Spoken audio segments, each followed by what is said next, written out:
शेख साहब तवीज़ तवीज़ की की हकीकत है? तवीज़ पहनना, लटकाना, लिखना, जेड़ा जायज़ है जेड़ा नाजायज़ है, दोवें चीज़ां ये बयान कर। हाँ, मैं अर्ज कर लगा। देखो ना, पिछले दिन सोशल मीडिया ते मेरे बारे कुछ एक साहब सन जिन्होंने बड़ी सख्त जबान इस्तेमाल की थी। उन्होंने मेरे नाल कोई इख्तलाफ जी, सिर्फ वो तावीज़ देंदे ने। मैं एक तकरीर शाहदरे दे इलाके अंदर तावीज़ दे रद्द ते कीती सी। उन्होंने जो सुनी, उन्होंने फिर ओदा रिएक्शन लिया कि उन्होंने जो नेसल लफ्ज बोलने वाले वो भी मेरे बारे बोले। मैं उन्होंने कोई किसी गाली का जवाब गाली च नहीं दिता, अच्छे लफ्ज़ां जवाब दिता। शेख साहब नाम लै सकदे जे? मुनासिब नहीं, मुनासिब जनाब, सारी दुनिया को पता है जेडे शख्सियत है। चलो, अगर वो समझ गए ने अल्लाह उन्हें माफ करे, नहीं समझे तो अल्लाह उन्हें समझ अता करे। जो मुबल्लिग ने, मैं नहीं चाहता कि असि उहदे खिलाफ कोई प्रोपेगेंडा करिए। अच्छा, गुजारिश है वे तावीज़ लफ्ज़ जिहड़ा ताअव्वुज़ जी, इहदा माना है अल्लाह दी पनाह लेना जी। हुण अल्लाह दी पनाह लैन वास्ते सानू कुरान पाक ने की किया है? रब्बे आऊज़ु बिका मिन हमाज़ातिश शयातीन व आऊज़ु बिका रब्बे अन यहज़ुरून। कुरान पाक ने भी गल कही है कि तुसी अल्लाह दी पनाह इख्तियार करो। कादे नाल? अल्लाह दी कलाम। अल्लाह दी कलाम।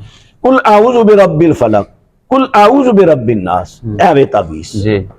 कुरान पाक ने जो सानू तालीम दी है ना, कुल कहो जी जी, इथे नहीं कह के उक्तुब आऊज़ु बिल्लाह आऊज़ु बिरब्बिल फलक, इथे ये नहीं आया कि लिख के तवीज़ लोगां दियो। इथे वे कुल कहो, एक ज़बान नाल दा तावीज़ ताअव्वुज़ अल्लाह दी पनाह लैनी। किस तरह?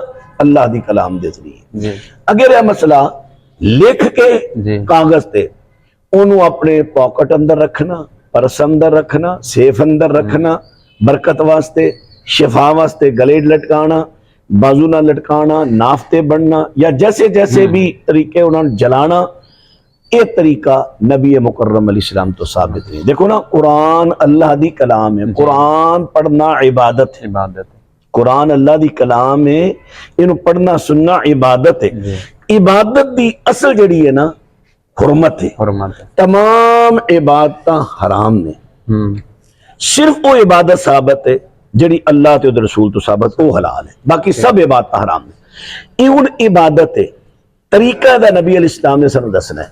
जे ते नबी अलैहिस्सलाम ने तावीज़ लिख के दिता है किसी सहाबी, सनद सही होवे। ज़ईफ रवायतां ते बड़ियां ने, बड़ियां बयान सोशल मीडिया ते बड़े भरे पे ने ज़ईफ रवायत, लेकिन पूरी दुनिया दा को आलिम सही सनद दे नाल रसूल करीम अलैहिस्सलाम तो या आप दे जमाने अंदर किसी सहाबी तो तावीज़ लिख के किसी नू देना, किसी नू लटकाना, किसी नू पहनाना, पूरी दुनिया दे विचों कोई आलिम सही संद ना साबित नहीं कर सकता।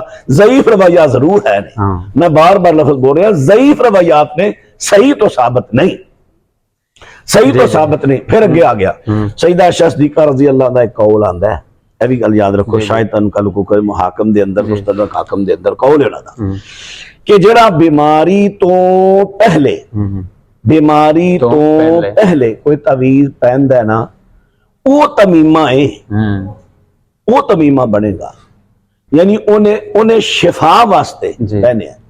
लेकिन अगर कोई बीमारी तो बाद पहनदा है, वो तमीमा नहीं। इस किस्म के लफज आए ने, मैनू हुण अज़बर अल्फाज याद नहीं, मैं पढ़िया कुछ दिन हो गए रवायत। पहली गल तो वे कि सईदा आयशा सिद्दीक़ा रज़ी अल्लाह अन्हा दा एक कलियां दा कौल है, किसी सहाबी दी दे उत्ते ताईद शामिल है।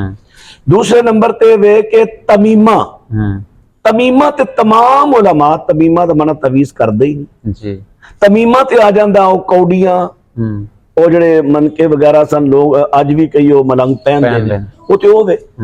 साडा जड़ा सवाल ते जवाब है साडा ए वे, कुरान पाक दे अल्फाज नू, हदीस दे अल्फाज नू कागज दे टुकड़े ते, चमड़े ते, किसी चीज ते लिख के उन्होंने पहनना, जिसम दे किसी च बनना, बरकत शिफा वास्ते रखना। चूंकि स्याही मखलूक है, कागज दा टुकड़ा मखलूक है। हुण बरकत किदे तो लै रहे हो? टुकड़े तो, मखलूक तो। तुसीं कहोगे नहीं, वो कलाम लिखी गई तो लै, ओ भाई कलाम पढ़ के लवो जी। कुल आऊज़ु बिरब्बिल फलक, अगर ये तावीज़ इस तरह देने लेने जायज होंदे, सब ਤੋਂ ਪਹਿਲੇ ਕਿਉਂਕਿ ਦੀਨ ਅੱਲਾਹ ਦੇ ਨਬੀ ਸੱਲੱਲਾਹੁ ਅਲੈहि ਵਸੱਲਮ ਤੇ ਨਾਜ਼ਿਲ ਹੋਇਆ ਹੈ, ਅੱਲਾਹ ਦੇ ਰਸੂਲ ਤਵੀਜ਼ ਲਿਖ ਕੇ ਦਿੰਦੇ ਜਾਂ ਚਲੋ ਲਿਖਵਾ ਦਿੰਦੇ, ਸਹਾਬਾ ਲਿਖ ਕੇ ਦਿੰਦੇ। ਨਬੀ ਅਲੈहि ਸਲਾਮ ਨੇ ਦਮ ਕੀਤਾ ਹੈ ਨਾ, ਦਮ ਕੀਤਾ ਤੇ ਤਵੀਜ਼ ਵੀ ਆਪਨੇ ਕਿਸੇ ਨੇ ਦਿੱਤਾ ਨਹੀਂ ਦਿੱਤਾ। ਇਹਦਾ ਮਤਲਬ ਹੈ ਤਵੀਜ਼ ਸ਼ਰਅ ਦੁरुस्त नहीं, दीन के अंदर ਇਹਦਾ ਤਸੱਵਰ ही नहीं, ये बाद वाले लोगों ने बना लिया।